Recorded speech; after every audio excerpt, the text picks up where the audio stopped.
Hey. Hello. Hi. Hi. How are you? Really? How did the surgery go? It was good? Yeah? It was the gallbladder? Oh, shit. What was there any other... There wasn't? Yeah? Welcome to Topic Radio Hour. It is now time for that. I'm your host, Vince. And I'm your frozen host, Olive. Oh, are you chilly? I am chilly. I have my AC on and I gotta turn it off for you. Yeah, please do. How you been? What's new? I've been good. I had a really good day. I've had a kind of a terrible week, though. Yeah? Yeah, I've been super stressed with work because it's been getting, a lot more busy and stuff, and just, a bunch of stuff is going on. Mm-hmm. And it's just a lot and stressing me out. Yeah? But I'm getting through it. I'm taking time to myself. I'm just trying to relax. You playing anything recently? Nothing that aren't my regulars. Really, the only thing I've played recently is Terraria because I just hop on, murder something in 5 seconds, and then leave. I've been playing Skate XL. Ooh, I really like this game. I really, really like this game. It's a very different game from every other skate game I've ever played. I was watching a video on it today. There's a lot of things I didn't know that you could do with the game, and there's also a ton of tricks that they didn't put in the game. But the thing is, you can't do certain grabs and you can't do certain hand plants and foot plants and stuff. But you can do a kickflip in one of 2,000 different ways. So every time you do a kickflip, that's really cool. Yeah, 2,000 is probably a stretch, but you can do a trick, and every time you do the trick, it looks different. And a big feature with the game that I've been messing around with is the video mode. So I've been having a lot of fun trying to get low angles and high angles, and the camera sweeps around and does a trickety track. That's actually really cool. I've been having a lot of fun with that, and it's just. It feels like hanging out with my friends who would skate, but this time if anything, it feels like me hanging out with my friends who would skate and just being the cameraman, even though I'm controlling the character. If that makes sense. But you also are controlling the scene, so. Yeah, but I get to do both. I've never played a skate game like this, and it's for $40. It's well worth it, in my opinion. That's awesome, and it's still being developed. Yeah. They're gonna put more stuff in it, I would assume. But I still want to buy Destroy All Humans, and I think I'm gonna wait on it because I just want to play this because I have a feeling if I played something else, I'm just not gonna play this for a while, and I'm really enjoying this. Yeah, I know what you mean. But yeah, that's about everything going on in my life. That sounds good. Anything you want to talk about before we get into lore? Before we start the show off properly? Yes, I would. I'd like to talk about our Patreon. Oh, yeah. That was a fucking totally on-purpose segue. So we have a couple folks that give us money to make our show bigger and better and stronger, and a bunch of other buffs. It is thanks to them that we can keep this show afloat. Yes. Hey, Vince. Yes. Do you want to try to do the names this time? I could probably do the names. I think I know it. Cool. So, first off, we have to thank someone who's been here for a very long time. We have to thank Noah. Thank you, Noah, for your continued support. After Noah, we have to thank Gage, but we got to thank Gage twice. Once for the Patreon and a second time for the Discord. He supports the Discord with Nitro, so we can do all the fun Nitro stuff like host game nights. Yeah. Which another incentive to join the Discord, link in the description below. Jordan with a Y, who we'll be thanking in just a moment, has been hosting them every Wednesday, Thursday, Friday night, where we just sit around and play Jackbox or some various game. And those things could not be possible without Gage or without Jordan with a Y, who's another Patreon sponsor. Thank you for your continued support as well. Thank you so much. We also have to thank Danny.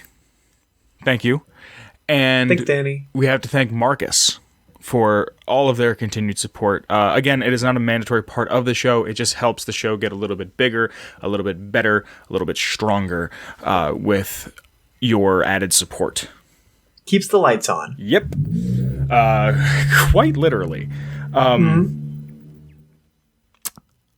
You want to jump in lore? I'd love to. So for episode 111, I thought we could do the lore on Vault 111. It overlooks Sanctuary Hills, and its purpose was to observe the effects of long-term cryogenic suspended animation on unsuspecting test subjects. The staff was comprised of an overseer, a small team of scientists, security, and maintenance employed on a short-term bias, which they don't really go into all that much, but it made me think, do they just say, like, hey, we're going to have a bunch of people come in and do maintenance, and then we're just going to be like, all right, get out.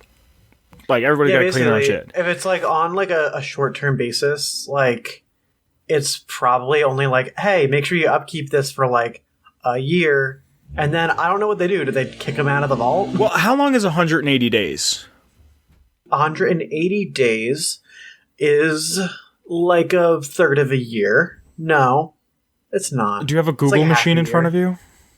I've got multiple. Why don't you Google it? I want to apologize in advance. I shave. You haven't seen me, but I shaved my beard.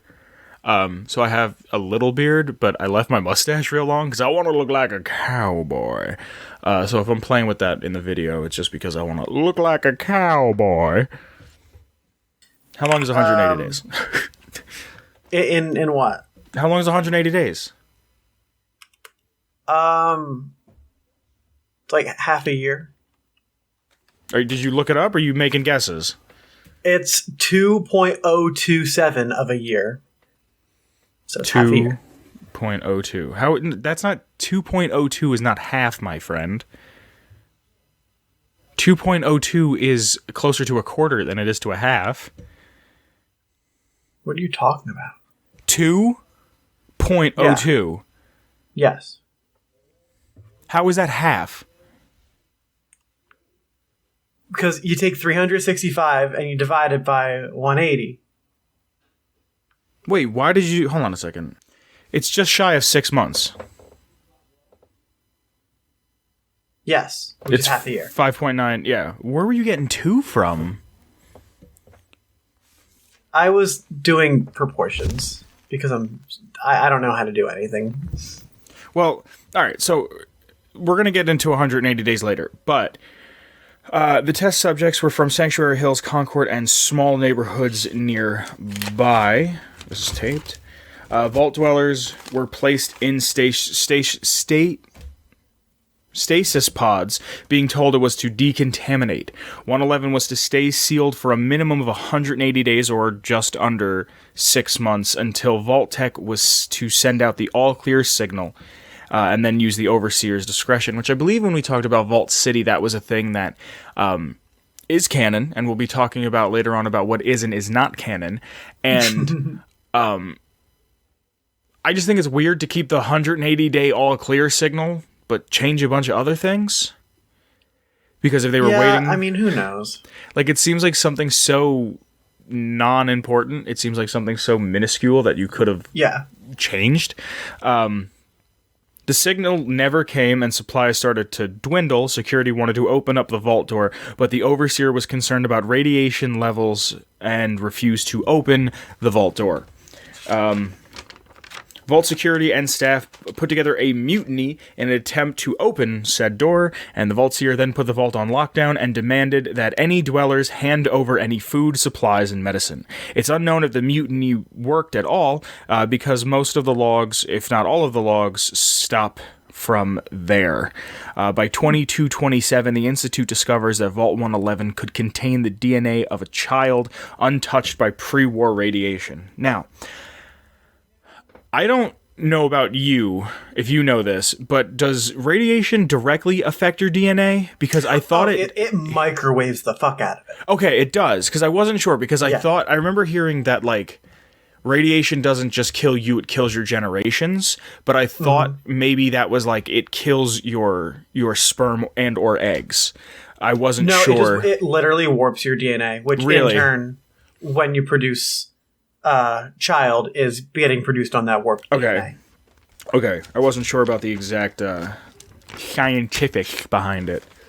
The pure DNA was the basis of Gen 3 synths, which we'll later talk about Gen 4 synths, and Conrad Kellogg, your boy Connie, and two scientists go in to retrieve the infant. The child was in a stasis pod with the parent, and the sole survivor watches as they take the child and shoot the spouse and then are frozen again. Now, that is in 2227. 60 years later, he wakes up again, or she wakes up again in 2287, 210 years after cryostasis. The sole survivor reads that all occupants outside of them, the child, and their spouse died of asphyxiation due to life support failure. The sole survivor later can read that Kellogg was directed to not reactivate the life support system for other residents and not to release them. Only due to an error in 111, the sole survivor is released from cryosleep and leaves. Later finds out this was Sean or Father's doing. That's about everything I have on 111. Is there anything you'd like to add? That's all that we have, like, in canon? I mean, I have some things that I didn't write down that are a little, like, behind the scenes type things that I want to just get off. I get all my Fallout lore from fallout.fandom.com. Yeah, this is a big problem with the way Bethesda writes their games. Don't get me wrong. I love the Bethesda Fallout games, shy of one of them. But there's nothing here. They didn't really give us much. There's notable loot, the cryolator, your Pip-Boy that you get, the Red Menace, the jumpsuit, and the wedding ring. Re-entering the vault is done by pressing a red button within the command station next to the vault door. Attempting to open any of the cryopods other than the sole survivor's spouse pod or attempting to close the sole survivor's pod will cause the Vault 111 computer to say malfunction in cryopod manual overdrive. The items that are placed in 111 will save, so the location may be used as another home. However, the beds and seats in this location cannot be used to sleep or wait. I actually know a fun fact. What's that? In Fallout 4 VR, you can stick your head into the cryolator case and just get it immediately. Can you really? Yeah. You can fucking send dog meat to get it for you. Oh, and like the regular version? Yeah, like you go get dog meat, fast travel back. Go get him, boy. Yeah, or you send in, like, I think Nick is one of the first companions you get. Other than dog meat, you can just send him in there and be like, all right, here you go. When returning to Vault 111, one can still interact with skeletons and pods, and the sole survivor will act like the exact moment they woke up and exited the cryopod, commenting the same things such as, "Am I the only one left? What happened here?" Oh, that's kind of interesting. Vault 111 is very small compared to other vaults and lacks many design features that are standard in other vaults. As dwellers were placed in cryogenic stasis, less space was needed, and additional supplies and amenities were needed. And then there's like not a single atrium. Nope. In that vault. Nope. Yeah. Yeah, I guess 111 is kind of lame, isn't it? Yep. There's one thing on here that's not written, but there's ghouls that you can find later that were the people in your neighborhood. Mm-hmm. I don't know if they got to the vault or not. So when you take your companions there, some of them comment on the area, which is something that I really, really liked. That you would go back and they would have something to say about what had happened there. So Kate says, "I know this must be difficult for you. I'm here if you want to talk." You want to try it in her accent? Hold on. I gotta get like into character. All right. If I had a chance to change your fate, would you? All right. I know this must be difficult for you. I'm here if you need to talk. That's probably the best I can do. Yeah, that was it? It feels that super disingenuous. Yeah, that was all I could do. I can't do an accent. It's fine. Cogsworth says, "Oh dear, is that... Sir, Mum, I'm so sorry." Dan says, "Take as long as you need, soldier." Hancock goes, "Damn, hey, look, if you want to get out of here." Nick Valentine, now that's not... Oh, I'm sorry. Piper, is Is that who I think it is? Are you okay? She's the fucking, oh my god, best girl. Preston Garvey goes, is that, oh, I'm really sorry, General. Take all the time you need. McCready, hey, I'm really sorry. We don't have to be here if you don't want. I'll leave you alone. And then X688, which I always forget is in the game. This is your spouse? My condolences. You know what? That sounds just like something that would come from him. Yeah. This is behind the scenes. The top 10 lists on reaction terminals in Vault 111 contains a list of shorthand versions of the console commands that are available to use in game. That's cool. That's cool. The cryogenic experiment for Vault 111 was first conceived when Emil, I'm always going to say this man's name wrong, Paglarillo visited the Massachusetts Institute of Technology and saw a cryogenics lab with a giant cryotanks in a side tunnel. He sent selfies to Todd Howard posing with them and described that was the point where the story started taking on its own life. You know what? I just got to say something about Emil. It really be your own. Like, it really be your own that always wind up hurting you. Like, it's just so fitting that an Italian would write the story for Fallout 4, and it would just make me so disappointed. Like, that's some weird, I don't want to say poetic justice, but like, it was written specifically to upset you. Yeah, it's funny how it's just, that's just about everything. I think there's an entire plethora that could have been explored. I think if they would have spent more time on this, they could have talked more about the infighting that was going on between the Overseer, the staff. There could have been cliques that have been joining. There could have been the idea of maybe unthawing a couple people and showing them what the outside... Like, imagine if it's like, we want to open the door. We're not opening the door. Yeah. What if we unthaw one person and push him outside? All right, let's try it. The second they go out there, they get ate by some fucking animal. Or something. Like, or that's literally your story hook, and then you had an entire vault to go back to. Here, this is what I thought. The game takes place in... I have this. The game takes place in 2227. When Kellogg comes and takes Sean, he accidentally unfreezes everybody. Everybody wakes up and leaves 111, sees the destroyed world around them, and realizes, oh, fuck. And then everybody goes back to Sanctuary, and then you really harp on the building of a new area. That would have been so much cooler, but also it doesn't have the same velocity of the story we were given. What do you mean? Like, yeah, like rebuilding a new area is cool and all. You're getting into those like building mechanics. Yeah. But like that I feel like to me that has less of a drive than my boy. Well, no, that still exists. That's still in the game. Hold on, let me finish. Oh, okay, yeah. I got you. You leave 101. We're done with lore, right? Yeah, we're done with lore. Okay. So you leave 101 and you leave with all of your neighbors and you're like, your wife's still dead. Like, don't get me wrong, your wife is dead because nothing's more compelling than a dead wife. And you leave 101 and you're trying to put everything together and Cogsworth is there. What's that? 111. Yeah, what'd I say? 101. See, I just want to play a better Fallout game. You leave 111, and when you leave 111, you go back to Sanctuary, and you're like, Cogsworth, what happened? He's like, oh shit, the neighborhood's here. We having a block party? Like, throw some fucking quips in there or something. You know what I mean? Like, and then have this whole thing where the Donahues, because I remember Donahue being a name, being like, oh no, our house, we just bought a new TV, and that was our brand new cherry red Corvega. No. Like, how come there's no children in the vault? None of these people had kids? Only Nate and Nora had a baby?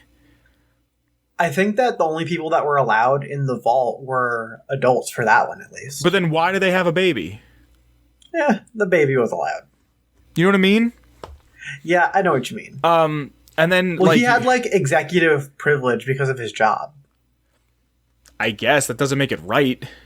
Yeah. So the Johanssons down the block with 3 kids don't get to go in because that guy's a postal carrier and the wife works at a fucking, what's the diner? She works at a fucking Slocum Joe's. Fuck. And okay, that works. Yeah, because I couldn't think of the diner. And, but they don't get to go in, but because I have a military background and my wife's a lawyer, we get to go in. Yeah. Yeah, basically, sucks to suck. If you have children, you're a sucker. So I think it'd be more interesting because it would make the building feel more necessary. Because then if it's like, all right, we can start supply routes, and here are the Johansons, here's the Donahues, here's the Smiths, and here's the I don't know, the fucking Blackwells, right? Yeah. All right, cool. You run a supply route to here, here, here, here, and here, and I'm going to move you from Sanctuary over to the Slog. Hope you like ghouls. And then move these people over here. And then you can really have this, like, infested network of people.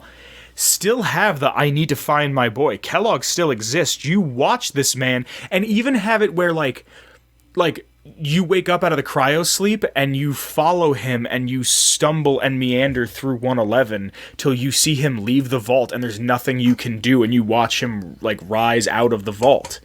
This is the only vault that we know of that has a sinking floor. Or a sinking, lift, yeah. a rising ceiling, a lift. So, like, you watch him go, and as you sit there and you watch, you're like, I'll fucking get you. Because he had to have a voice. Protagonist had to have a voice. So, you can just be like, I'll fucking get you. Man, you are still butthurt about I'm the voice upset about it. protagonist. How are you going to have an RPG with a voice? Like... I guess I just don't care as much. The only time it's ever really been done that I could think of and it worked was Mass Effect. And even in Mass Effect, I don't think you have to name your character Shepard. I think they'll just refer to him as Commander. But still, like... Okay, yeah. You know what I mean? When I played Mass Effect, I played as Shepard. So. Exactly. But that was the thing. That was the character. The game started with Shepard. So it was an RPG. You could name it whatever. It's like when you play Zelda. You can name your character fucking Titty Nipples, or you can name him Link. It depends on what you want. But Link doesn't talk. He just goes, "Yat," really loud. You know what I mean? Like, yeah, I see where you're coming from. Fallout 4 is not a bad video game. It's just a bad RPG. Mm-hmm. And it's an action adventure game with RPG elements. Yeah.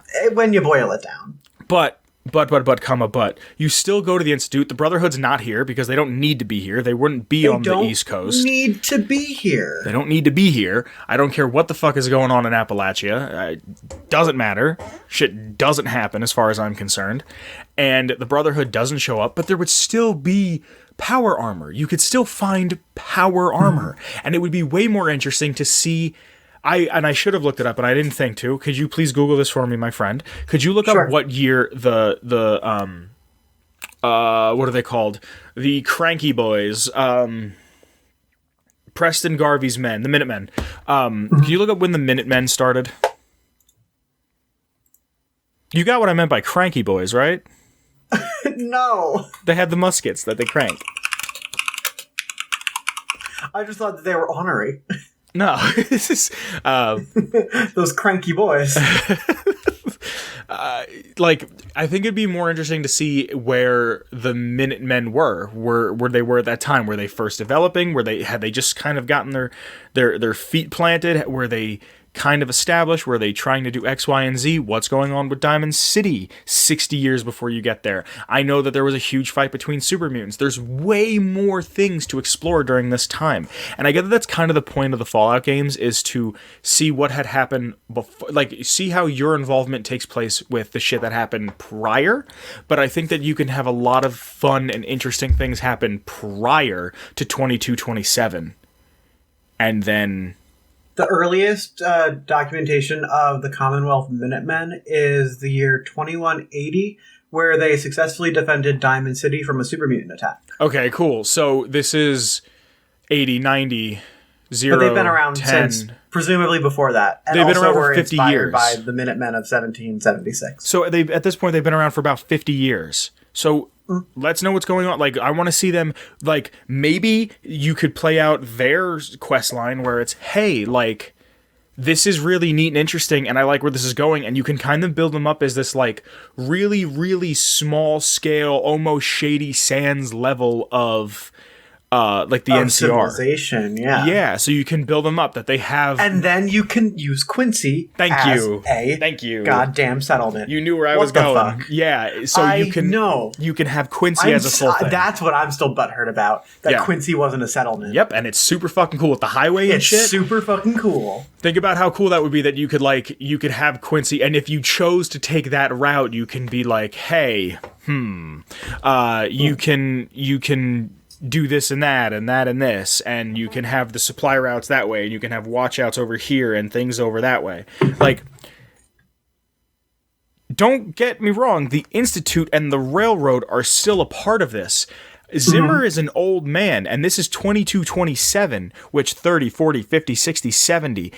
Fallout 3 doesn't happen for another 50 years. Maybe you meet a 10-year-old Zimmer. Whoa. Roll back the tape. Sure. Why are we talking about Zimmer right now? Because Zimmer is in 3, and he's the first... Yeah, but Fallout 4 takes place 10 years after Fallout 3. Yes, I'm saying if you do Fallout 4 in 2227, when you first wake up, okay. and then you can meet a young Zimmer, get some idea for what his ideology is, what he's been told by the Institute, see where that differs from what you know from future knowledge of 3. Just because you keep making a sequel doesn't mean you have to push the timeline forward. You can stay within these years. And that's like what I said with the show. I hope the show kind of stays between the events... in between the events of 1 and 2. They won't do it, and if they do, it'll be some sort of sacrilege in somebody's eyes. Probably yours. Probably. But... you can kind of play with this time that you have. So if you can do things that lead up to here. So they talk about the Institute being a big thing in 3. They talk about how back then they called them cyborgs. Androids. Thank you. They like you can see more of this. You can see them like maybe there's a part when you get to the Institute where they're like, "Hey, we don't really like using the word android. It's almost like a derogatory word for synths." They don't appreciate that. There's an entry in a terminal in the Institute that says that. Does it really?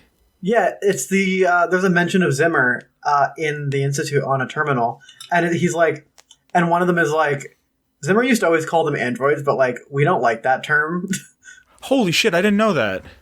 Yeah, go and look at the terminals in the Institute. There's actually some really cool stuff. I don't plan on playing it again. That's totally fair. You don't have to. I don't want to. I've tried many times to replay it, and it's not the same.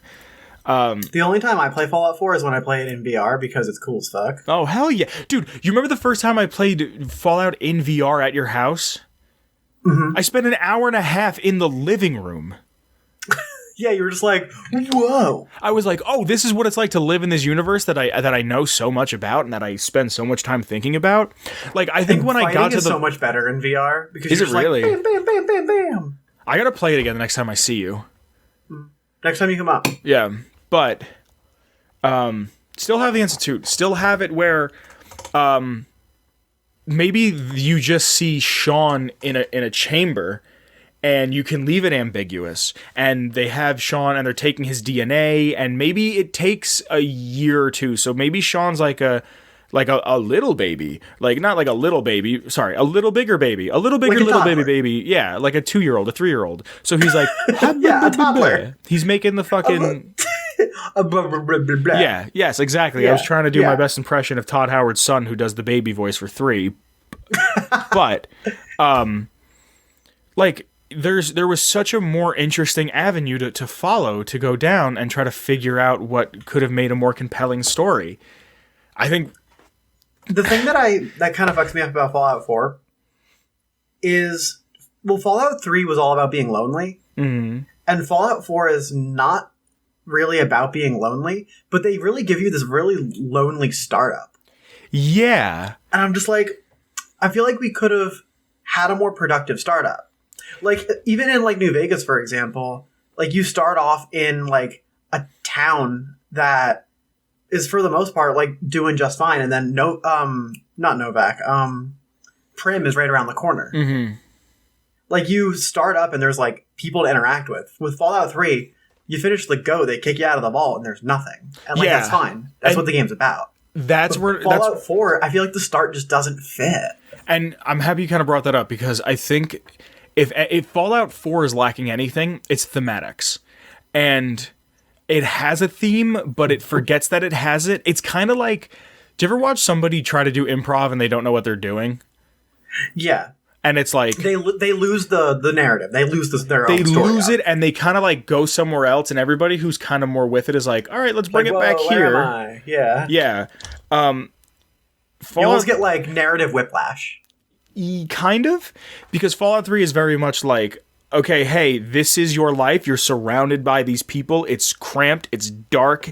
It's depressing. It's solitary. And it's green. Yeah, it's green. Like it's you're in this little tuna can with these people, and there's nothing you can do about it. And then just like that, even as you run through the vault and you get to see the vault open up a little bit and get a little bit bigger, you still realize, oh shit, this is an incredibly tiny world. You get out of 101 and you look at the wasteland and you go, fuck. You're like, damn, like now what? Like where Fallout 4 is trying to show the themes of family is important, that community is important, that the only way we're going to survive is if we depend on one another. It even shows you that in the beginning of the game, but since here's just what's going on in Sanctuary that's 10-15 minutes long, I don't feel like I appreciate that. What I feel like I'm doing is just trying to get through something. Where at this point, anytime I play Fallout 4, sorry to interrupt. No, you're good. Anytime I play Fallout 4, it's just like, oh, God, I gotta get through the beginning again. Yeah, like Fallout 3 has that a little bit. That's why I use the alternate start mod. It just spits you right the fuck out at the end of the vault and says, go do what you want. And you know me, I don't like mods. I think like this is the way the game is made. It should be played this way and this and that. And I think for me, I was thinking about this the other day too. I think a lot of mods for me are also very immersion breaking because I know it's not supposed to be there. You know what I mean? I think that's what a big thing for me is like, even if it's like a menu swap, I'm like, I know this isn't supposed to be here. And that's just a me thing. That's a you thing. I'm not saying that you're right or wrong for wanting to use mods. I'm just saying and I'm not saying that either. Yeah, but it is hella convenient to just boot up a new save and already be ready to play. I wanted to replay New Vegas just so I could do the DLC again. And I was like, I don't feel like waiting till I hit level 20 and going through the startup. I was like, if I could download something that's just like, hey, you're in the middle of New Vegas, you're already level 20, here's your loadout, go. Because I just, like I said, I just want to do the DLC. Just want to do the DLC, yeah. Well, when you did that, I honestly could have probably sent you a finished save file. You could have, and I just didn't. Yeah. My luck build in New Vegas is really good. Yeah, and I found out that you should never put any points into charisma, but that's not what I'm getting at. What I'm getting at is that this game has even still, I see potential in it. Like, if they were to, do, Fallout 4 Redux. Did you see that Skyrim for the PS5 got leaked? No. Yeah, I meant to tell you, Skyrim I don't know if it was real or not, but I saw Mr. Matty Plays tweeted out that he was like, can you fucking give it a break? Like, just make it where the PS4 fucking version works. Why does this have to happen? Yeah, Skyrim on the PS5. If I can find a picture of it, I'll put it on screen. It might have been fake. I wouldn't be surprised if it isn't, but I also wouldn't be surprised that my dumbass is gonna fucking buy it again. I don't even like Skyrim fake. That much. It's fake. Is it? Yeah, the first 4 articles that I looked up for Skyrim PS5 was, don't be fooled, this leak is fake. And okay, there will not be a picture on screen. But still, but you believed it, you genuinely thought it was real. You were like, this is going to happen. Of course I did, because Skyrim's on everything. I've bought it countless amount of times, and by countless, I mean 3 or 4. Which is still too many times to buy Skyrim. Yeah, it's the same fucking game. This game, you could have still had the Institute, you still could have had the Minutemen, you still could have had Diamond City, you could have had all of the same characters, just switch and I don't want to hear the argument of, well, all these characters, this and that happens in this time. Most of these characters are new characters. They don't bring back many characters. I could probably name on one hand how many characters are brought back. Lee. Wait, who? Madison Lee. Dr. Lee? Yes. McCready? So you couldn't have McCready. Oh no, you couldn't have McCready. Matt Mercer has one less fucking job. They would have given him a job somewhere else in the game. Yeah, they probably did anyway. Who else? Honestly, who else in this game is from 3 or from New Vegas? And Kellogg's from who? Sierra Petrovita. Okay, Sierra Petrovita, fine. That's a DLC. If you have the DLC. Yeah. You still could have did Nuka World. You still could have. Nuka World is probably one of the best, honestly, one of the best Fallout DLCs for world building. I still need to finish Nuka World. I never did. You really fucking should. I really should. I also have never done Lonesome Road, so I just have a problem with finishing my DLC. Yeah, but also don't take it from me because I think that Honest Hearts is the best New Vegas DLC. And it's my least favorite, personally. Yeah, so whatever. I wanted this to be much bigger than it was, obviously, and I'm upset with the way it came out, but it doesn't change my feelings towards the series as a whole. I still love everything it does, and that's why I'm so critical of it, is because I know they could be doing better. Like, I saw a meme recently that was like, the original idea for the Vault Boy was to have a mascot that parodied capitalism and showed the evils of mascots, and how this figure becomes kind of this symbol of evil in a weird way, and how they were people were putting their trust in that. I mean, but look at my shelf. There's a lot of blue and yellow. A lot of blue and yellow faces. Go on the Bethesda store and you see it everywhere. And now they kind of slap the thing on they slap the Vault Boy on everything just to kind of fucking... I mean, I have people have hula girls in their car. I have a Vault Boy bobblehead in my car instead of a hula girl. Like, I just want Fallout 4 to be a better game. Yeah. And I liked Fallout 4. I just think the story, after thinking about it for so long, it's just story kind of needed work. I think that the environments are stellar. Absolutely. Beautiful. Absolutely. Yeah. The first time I ran through downtown Boston, I remember looking up and going, oh fuck, this is a real city. Like, this is it. Like, this is everything that I wanted to see in a game, is a destroyed city. The only thing I want to see next is destroyed Manhattan or Louisiana. But this, some are cool. Yeah, this is what I've wanted to see, was a big destroyed city, and walking around the cities in Fallout 3, especially the architecture, which I don't think enough people talk about. The architecture in 3 is very reminiscent of 1 and 2, but especially the city areas. But it just, the idea of walking around DC kind of gave me this, oh shit, the city is destroyed feeling. But 4 kind of, with the panels falling off and the light hitting, the way the light comes through, it's visually beautiful, even though it's devastating. Yeah, exactly. I love the patina on the cars and on the buildings, and you can see that this sign is half falling off. I like that the game is not just green. Mm-hmm. I like that it's a colorful game. It makes the game more interesting visually for me, because I'm very shiny. I'm a little dumb shit, so I just like to go look at the cool shit. But I feel like that takes away, how I said it has a problem with thematics. It takes away from the thematics a bit, because everything is very colorful, fair. But it's all colorful, but it's destroyed. So yes, there's rust, but the rust is so underplayed compared to, there is no reason why, if I take all of my clothing off, that I have stark white underwear to the point. It's so white to the point that it's jarring. Yeah. I get it. Maybe I 100% get you. Maybe the Soul Survivor knows how to wipe his ass properly after this and always has toilet paper on him, but he's not changing his underwear every day. There is going to be sweat. There is going to be marks. In Fallout 3, it was white, but it was dirty. Bell, he's gonna have some shit. Yeah, that is... Why is there still clean clothing? Why can you have clean variants of things? Why can I have clean beds if I'm not in the Institute? That's what made the Institute less interesting, is that it was so clean. But you know what else is clean? This one room in Diamond City that I walked into one time and didn't really pay attention to. It's just...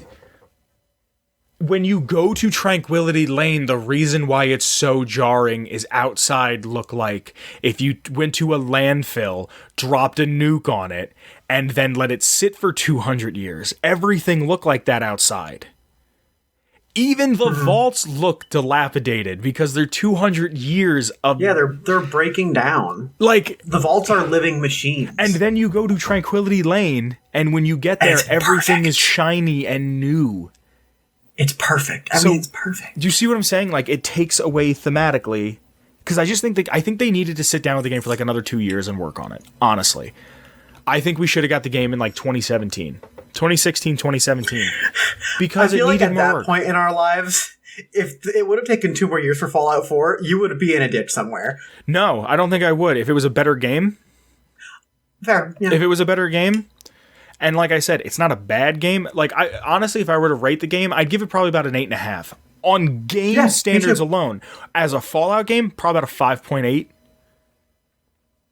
That's fair. You know what I mean? Yeah, maybe a 6. Yeah. Not that I didn't I'd say it's an 8.5 as a game, and for like a Fallout title for what it like offers. Fallout experience. Let's go with experience. Because now they're branching off to TV shows, and I don't know why there isn't a comic book. There should be a comic book. Yeah, there should be comics. Or a graphic novella. I don't know. I'd say like Fallout 4 is like I would say like a 6.5. I would give it a 6.5. If you include the DLC, I'll give you 6.8. I'll take that because Nuka World rocks, and I really liked Far Harbor. Well, here's another thing. Chris, who we play Atomic Tabletop with, Chris loves Fallout 4, and we were having a conversation recently, and I don't think I brought this up before, where he was like, every time I replay the game, I come up with my own story, and I do this and that, and I was like, that's great, but you shouldn't have to do that for a $60 game. I understand role-playing, and that's kind of the point, is like, I want to play this type of character, I want to do that type of character. You shouldn't have to pay $60 to make up your own story. Skater XL, which I talked about at the beginning of the program. Skater XL, I paid $33. There's not much to do. I didn't expect there to be much to do, but I'm having fun with it because this is honestly the best. I'm good. Like, it's a small studio. This is the first game. It's a small studio, and it's a very good example of having your expectations set at a reasonable level. Yes, that too. But like this, honestly, this has the same feel as, and this might sound blasphemous, as 76.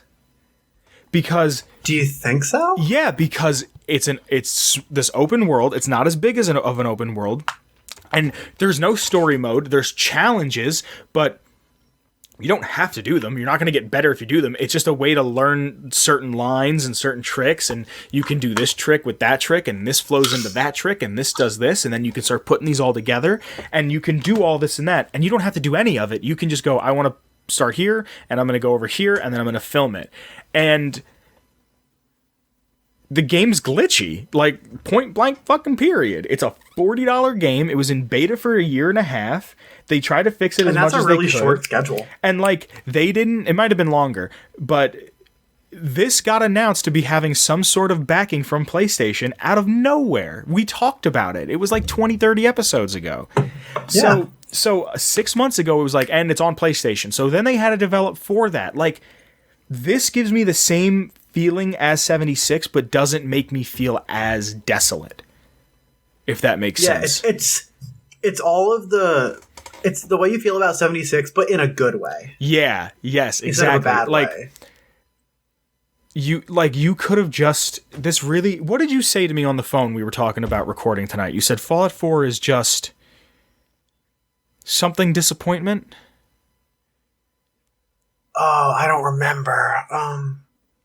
You said it's something disappointment, and I was gonna say, I remember what I was gonna say, but I don't remember what you said. What were you gonna say? I was gonna say, Fallout 4 is like getting married, and then realizing you probably would have been happier if you married your high school sweetheart, and you're kind of okay with who you're married with, but you remember the fun times you had with the girl from high school. Yeah. And I don't remember what the fuck you said, but I don't remember what I said. It was really good though. It's just I love Fallout, point blank period. And I feel like once a month we have to have this conversation where I complain about. I think I'm gonna call this episode. We complain about Fallout 4 for the millionth time. or something, or just like spam the keys with numbers or something. Yeah. It's just, a disappointment.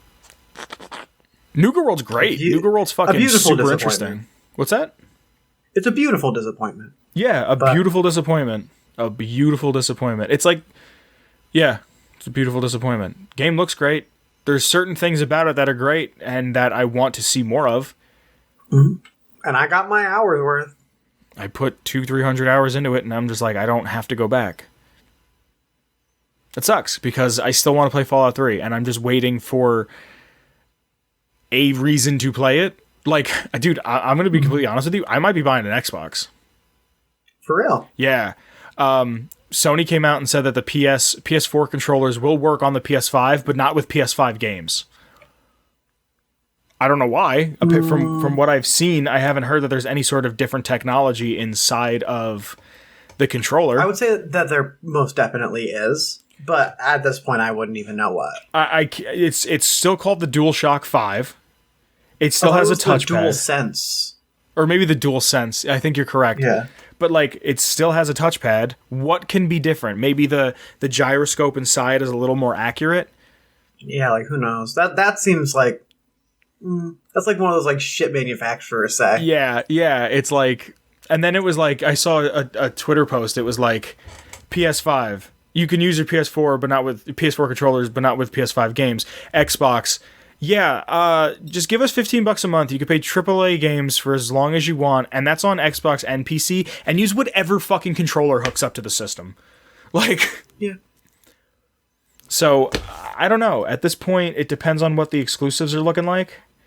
My dumbass is probably going to buy it just on the principle of I'm going to wait for like a really good deal, because I really want to play Halo.